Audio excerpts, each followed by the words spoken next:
Finally Aran entertainment is back with a new video. एक video में 3 reviews, ये सिर्फ इसी चैनल पर मुमकिन है। तो अगर सब्सक्राइब नहीं किया तो बस सब्सक्राइब कर दो और साथ ही जो बेल आइकन है उसे भी कर देना प्रेस, और हाँ वीडियो को शेयर भी करना। चलिए सबसे पहले हम लोग बात करेंगे state of says temple attack. ये मूवी ZEE5 पर रिलीज हुई है। ओवरऑल लेंथ 1 आवर 50 मिनट्स की और इसमें हमें नजर आता है अक्षय खन्ना। खैर मूवी की कहानी फोकस करती है एक ट्रू इंसिडेंट पे, यानी कि हमारे इंडिया के गुजरात में एक बहुत ही प्रसिद्ध मंदिर है अक्षरधाम टेम्पल। उसमें टेररिस्टों ने अटैक किया था। अब उस अटैक के बाद कैसे उस मंदिर में बहुत सारे लोगों की जान गई थी और उससे भी ज़्यादा लोग जख्मी हो गए थे, लेकिन उन टेररिस्टों को कैसे उनकी नानी याद दिलाया हमारे इंडिया के NSG जवानों ने, ये सब कुछ जानने के लिए तो आपको ये मूवी ही देखनी पड़ेगी। मैं आपको एक ही चीज़ कह सकता हूँ इस तरह की मूवीज़ देखने के बाद कि एज ए इंडियंस आपको वो जो एग्रेशन है, इमोशंस है, वो जो भी चीज़ है वो आपको फिर से ताज़ा हो जाती है। और कहीं ना कहीं इस पूरी मूवी के दौरान आप जो चीज़ फील कर पाओगे ना, वो मैं वर्ड्स में बता नहीं सकता। और एज अ हिंदुस्तानी मुसलमान मैं आपको एक चीज़ बता दूं कि कुछ चंद चूतियों की वजह से पूरी की पूरी कम्युनिटी बदनाम होती है। मुझे प्राउड है हमारे इंडिया के NSG जवानों पे, हमारे इंडिया के वीर फौजियों पे, हमारे इंडिया के उन ऑफिसर्स पे जो हम सब लोगों की हिफाजत करते और ऐसे टेररिस्ट अटैक से हमको बचाते। और यार ये मूवी से हटकर मैं कुछ बोलना चाह रहा था, लेकिन मैं इतना कह सकता हूँ कि ये मूवी को बहुत ही अच्छी तरह से बनाया। स्टार्टिंग से लेकर एंड तक आपको एंगेजिंग रखती है। और इस मूवी में अक्षय खन्ना का जो रोल है वो सबसे पहले हमें फौज में नजर आते हैं, लेकिन उनके मिशन में उनके साथ कुछ ऐसी चीज़ें हो जाती है जिसको वो भुला नहीं पाते। लेकिन अब जब वो NSG में, तो यहाँ पर वो इस मिशन को किस तरह से अंजाम देते वो तो हमें बहुत अच्छी तरह से देखने को मिला, लेकिन साथ साथ जो उनका पास्ट है उनको किस तरह से हॉन्ट कर रहा है वो भी इस पूरी मूवी में बहुत ही अच्छी तरह से बताया, जिस वजह से हम अक्षय खन्ना के कैरेक्टर से पूरी तरह से कनेक्ट हो जाते हैं। उसके अलावा जो दूसरे सपोर्टिंग कैरेक्टर्स हैं उनका भी बहुत ही अच्छी तरह से लिखा है। मूवी का BGM बहुत अच्छा है और सिनेमेटोग्राफी आउटस्टैंडिंग है। जो विजुअल्स थे, मतलब वो जो टेररिस्ट उस मंदिर में घुसते हैं फिर वो जो गोलीबारी करते हैं, मतलब यहाँ पर मैं बोल भी नहीं सकता उस टाइम पर मैं क्या फील कर रहा था। आज मैं कुछ भी मूड में नहीं उस चीज़ को बताने के लिए। और ये मूवी मतलब मैं बिलीव नहीं कर सकता कि इतनी एंगेजिंग होगी, क्योंकि वो इंसिडेंट अपने आप में एक ऐसा इंसिडेंट है जो हर एक इंडियन कभी नहीं भूल सकता। और मैं क्या बोलूँ यार, वो दर्द वो महसूस कर रहा था इस पूरी मूवी के दौरान। और मैं आज इतने कह सकता कि अगर आप लोग पक्के इंडियन हो तो भाई ये मूवी देखो और आपको पता चलेगा हैवानियत क्या होती है और इंसानियत क्या होती है।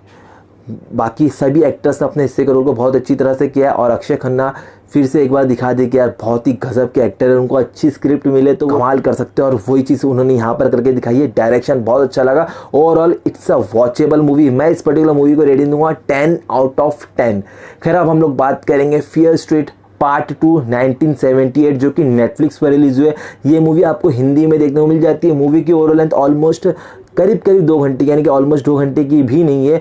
मूवी की कहानी वहीं से स्टार्ट होती है जहाँ पर पार्ट 1 खत्म हुई थी, यानी कि डीना को किसी भी तरह से उस लड़की यानी कि सी बर्मन का पता लगाना है, क्योंकि सी बर्मन ही एक लड़की थी जो विच से पोजेस होने के बाद जिंदा बची थी, क्योंकि डीना को किसी भी तरह से अपनी फ्रेंड सैम की जान बचानी। तो अब 1978 में सी बर्मन के साथ क्या कुछ हुआ था उस कैंप नाइट विंग में, ये सब कुछ जानने के लिए तो आपको पार्ट 2 देखना पड़ेगा। मैं आपको इतना ही कह सकता हूँ कि पार्ट 2 पार्ट 1 के कंपेयर में मुझे इतनी खास नहीं लगी, क्योंकि बीच में काफ़ी ऐसा पोर्शन है जहाँ पर मैं through out the way bore हो रहा था। बट उन लोगों ने कहानी को बहुत ही अच्छी तरह से एग्जीक्यूट किया, बहुत सारी चीज़ें अच्छी तरह से बताई। और हाँ, कैरेक्टर डेवलपमेंट मुझे बहुत अच्छा लगा, क्योंकि वो जितने भी टीनेजर्स बताए हैं उनकी जो सिचुएशन है, उनके साथ जो चीज़ें हो रही है वो क्यों हो रही है, किस वजह से हो रही है, और उनके अंदर का जो चेंजेस बदलाव है वो चीज़ आप थ्रू आउट द मूवी में फील करते हो। और कहीं ना कहीं वो जो 2 बहनों के बीच की जो बॉन्डिंग बताई है ना, कहीं ना कहीं आपको इमोशनल वे में टच करेगी और वो चीज़ मुझे बहुत अच्छी लगी। लेकिन बहुत सारे लोगों को नाम से ऐसा लगता होगा कि ये एक हॉरर मूवी है, लेकिन ऐसा बिल्कुल भी नहीं है। ये एक मिस्ट्री स्लैशर मूवी है जहाँ पर आपको एक विच से रिलेटेड मिस्ट्रीज देखने को मिलेगी और वो मिस्ट्री बस अब रिवील होने ही वाली, लेकिन उसके 3rd पार्ट में। तो इस मिस्ट्री को जिस तरह से आगे बढ़ाया वो बहुत अच्छा लगा। और स्लैशर पार्ट इसका पार्ट 1 की कंपेयर में इतने स्लैशर सीन्स नहीं है, लेकिन क्लाइमैक्स में जो खपा मारने वाले सीन्स है ना भाई, मैंने वो एक्सपेक्ट नहीं किया था। वहाँ पर वॉमिट भी आती है, और जो लोग इस तरह के सीन्स देखना पसंद करते हैं उनके लिए मैं क्या ही बोलूँ भाई। और एक्टर्स के परफॉर्मेंस की बात को तो यार ईच एंड एवरी एक्टर जैसे कि पार्ट 1 में थे वैसे ही पार्ट 2 में भी जो अलग एक्टर्स हैं उन लोगों ने अपने हिस्से रोल को बहुत अच्छी तरह से निभाया। Casting is very perfect, direction बहुत अच्छा, और कहानी को जिस तरह से वो लोग बता रहे हैं ना, मैं क्या ही बोलूँ यार। पेरेंटल गाइडेंस के लिए इतना ही बोलूँगा कि ये मूवी आप अपनी फैमिली के साथ नहीं देख सकते, क्योंकि एडल्ट सीन है और स्लैशर के सीन्स तो मैं बोल ही नहीं सकता। मैं इस पर्टिकुलर पार्ट को रेट दूंगा 8 आउट ऑफ 10। डेफिनेटली जाओ, देखो, एंजॉय करो। और हाँ, अब हम लोग बात करेंगे कॉलर बॉम्ब, जो कि रिलीज हुआ है हॉटस्टार स्पेशल्स पे। मूवी की ओवरऑल लेंथ 1 घंटे 26 मिनट की, और कहानी फोकस करती है एक सेलिब्रेटेड कॉप मनोज हेसी, जो कि अपने बेटे को एक स्कूल में एडमिशन के लिए लेके जा रहा है। लेकिन मनोज के पास्ट में कुछ ऐसी चीज़ें हुई है जिस वजह से वो कहीं ना कहीं ये राज लोगों से छुपा रहा है। अब वो उसके पास में क्या हो वो तो आपको ये मूवी में ही देखना पड़ेगा। कहानी में ट्विस्ट अब आता है जब मनोज हेसी अपने बेटे को लेकर सेंट जॉर्ज स्कूल में जाता है। वहाँ जाने के बाद एक बंदा कॉलर में बम लगा के आ जाता है। अब इसके बाद क्या कुछ होता है ये सब कुछ जानने के लिए तो भाई आपको ये मूवी देखनी पड़ेगी यार। ये मूवी को बहुत ही ज़्यादा फास्ट रखा है, यानी कि स्टार्ट से लेकर एंड तक आपको पलक झपकने का मौका नहीं मिलता है, लेकिन कुछ नया देखने का एहसास होता है। इतना मैं यहाँ पर आपको गारंटी के साथ कह सकता हूँ। मूवी में कैरेक्टर डेवलपमेंट आपको ना के बराबर देखने को मिलेगा, यानी कि मूवी को इतना फास्ट रखा कि सिर्फ सिचुएशंस आपको बताइए, वो सिचुएशन देखकर आपको समझना है। कैरेक्टर डेवलपमेंट एक गया फाड़ में ऐसा किया लोगों ने।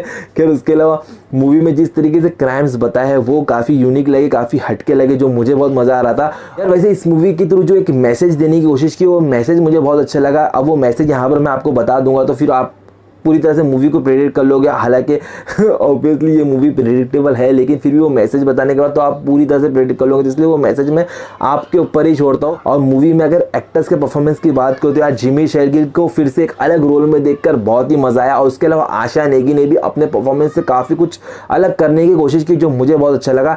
डायरेक्शन अच्छा है, बट अगर ये मूवी आप लोग बहुत सारी एक्सपेक्टेशन से देखोगे तो वो शायद एक्सपेक्टेशन आपकी फुल नहीं होगी, तो इसलिए मेरे हिसाब से ये एक डिसेंट मूवी ही बनकर रह जाएगी। मैं इस पर्टिकुलर मूवी को रेटिंग दूंगा 7 आउट ऑफ 10। और पेरेंटल गाइडेंस के लिए इतना ही बोलूंगा, मूवी में अश्लील चीज कुछ नहीं है, लेकिन जो वायलेंस है, जो क्राइम्स है, वो आपके देखने लायक है नहीं। बस इस वीडियो में इतना ही, मिलते हैं नेक्स्ट वीडियो में। Till then bye.